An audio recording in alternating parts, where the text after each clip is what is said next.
Hello again. Or if you are joining us for the first time on this, our first anniversary, welcome to the Canting Club. Our birthday wine is a white from Argentina. Now, just as Malbec is Argentina's signature black grape, so this one, Torrontes, is its white. In fact, this has a better claim to be Argentinian than Malbec, which came originally from Bordeaux in France, because this one was born here. It's native to Argentina and found nowhere else. It's a very pale skin variety, so even though this one has had 8 hours of skin contact before fermentation to extract aromas, it's still quite a pale colour. But that skin contact has really paid off in the nose. Torrontes is a very aromatic variety anyway, but this one is simply bursting with intense floral scents of fresh cut roses. They're backed up by really ripe citrus, lemons and oranges. It's a lovely nose.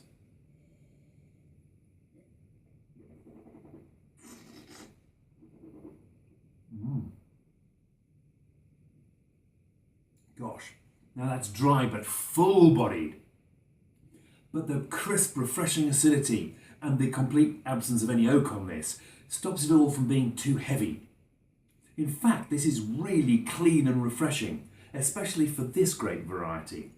And there's terrific spiciness and citrus flavours on this. And then on the after palate, those roses make a reappearance in force.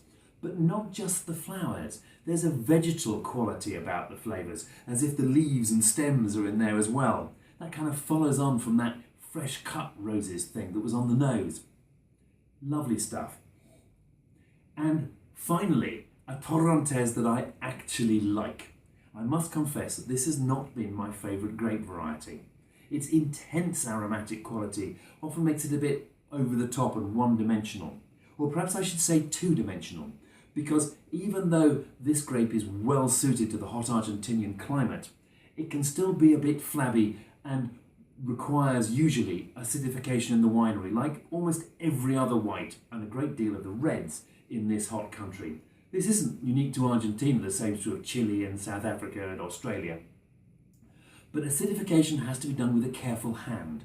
And if the acidity in the grapes has fallen too far of its own accord because they're overripe, adding loads of acidity to compensate leaves the wine coarse and clumsy and unbalanced. And I find that Torrontes seems particularly susceptible to this. Too many of the supermarket examples taste like somebody's made a 50-50 mixture of floral hand wash and lemon juice. Tasting them, I'm irresistibly reminded of bathroom cleaner. Not so this one. The flavours on this are beautifully integrated, really well balanced. I wouldn't say that it had no acidification, but it clearly didn't need very much. And that's because it was grown in the right place. High, a kilometre up in the Valle de Uco, which is perhaps Argentina's most exciting wine region at the moment, for both reds and whites, but it's particularly well suited for whites.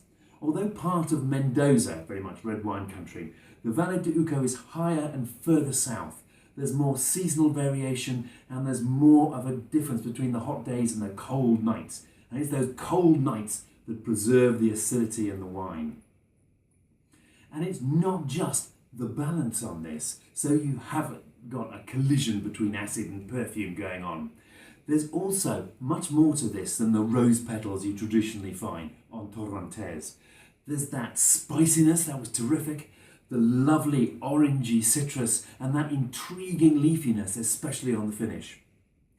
This is a fine wine and very distinctive and really something of a bargain.